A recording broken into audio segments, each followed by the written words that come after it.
പണ്ട് രാജഭരണകാലത്ത് മരണശയ്യയിൽ കിടക്കുന്ന രാജാവ് തന്റെ അനന്തരാവകാശിയെ തീരുമാനിച്ചു മരണത്തിന് കീഴടങ്ങിയ ശേഷം രാജാവ് മരിച്ച് 24 മണിക്കൂറിനകം ജനാധിപത്യ രീതിയിൽ ഞങ്ങൾ ഇതാ പുതിയ ആളെ തീരുമാനിച്ചിരിക്കുന്നു എന്ന് പറയുന്ന പോലെയാണ് ഉപതെരഞ്ഞെടുപ്പുകൾ പ്രഖ്യാപിച്ച് 24 മണിക്കൂറിനകമുള്ള കോൺഗ്രസിന്റെ സ്ഥാനാർത്ഥി പ്രഖ്യാപനം. അച്ഛനു പകരം മകൻ, ഭർത്താവിന് പകരം ഭാര്യ, അങ്ങനെ നീളുന്നു പട്ടിക. നിലമ്പൂരിൽ പക്ഷേ ആ അതിവൈകാരികതയും 3.5 പതിറ്റാണ്ടിന്റെ ലെഗസിയും വോട്ടാകില്ല എന്ന് തിരിച്ചറിഞ്ഞാകണം പാതിരാത്രിയിൽ ഒരു സർജിക്കൽ സ്ട്രൈക്ക് കൂടി വേണ്ടി വന്നത്. തന്നെ വിശ്വസിക്കാൻ കൊള്ളാത്തവരെന്ന് അധിക്ഷേപിക്കുന്ന കമ്മ്യൂണിസ്റ്റുകാരുടെ ഹൃദയം തകർന്ന് ചില ചോദ്യങ്ങൾ ചോദിച്ചിട്ടുണ്ട്. സിപിഐഎമ്മിന്റെ സ്ഥാനാർത്ഥിയെ പോലും തീരുമാനിക്കാൻ ശക്തിയുള്ള MLA അങ്ങോട്ട് കാണാൻ പോയ നിലമ്പൂരിന്റെ PV അൻവർ.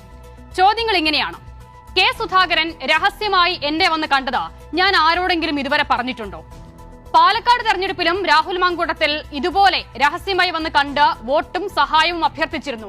അത് ഞാൻ ആരോടെങ്കിലും ഇതുവരെ പറഞ്ഞിട്ടുണ്ടോ?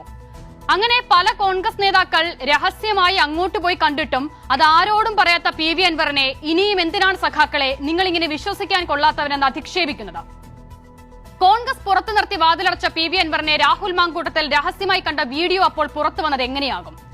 യൂത്ത് കോൺഗ്രസ് തെരഞ്ഞെടുപ്പിൽ സിനിമാ നടൻ അജിത്ത് വോട്ട് ചെയ്തു എന്ന ചോദ്യം പോലെ രാഹുൽ അൻവർ കൂടിക്കാഴ്ചയുടെ വീഡിയോ ആര് പുറത്തുവിട്ടു എന്നതും ഉത്തരമില്ലാത്ത സമസ്യയായി തുടരട്ടെ. പക്ഷേ PV അൻവറിനെ കാണാൻ പോയപ്പോൾ ആ കാറിലിരുന്നെങ്കിലും രാഹുൽ മാങ്കൂട്ടത്തിൽ OLX ഒന്ന് നോക്കിയിരുന്നുവെങ്കിൽ UDF മെമ്പർഷിപ്പുള്ള BJP സ്ഥാനാർത്ഥി എന്ന നാണക്കേടെങ്കിലും ഒഴിവാക്കാമായിരുന്നു.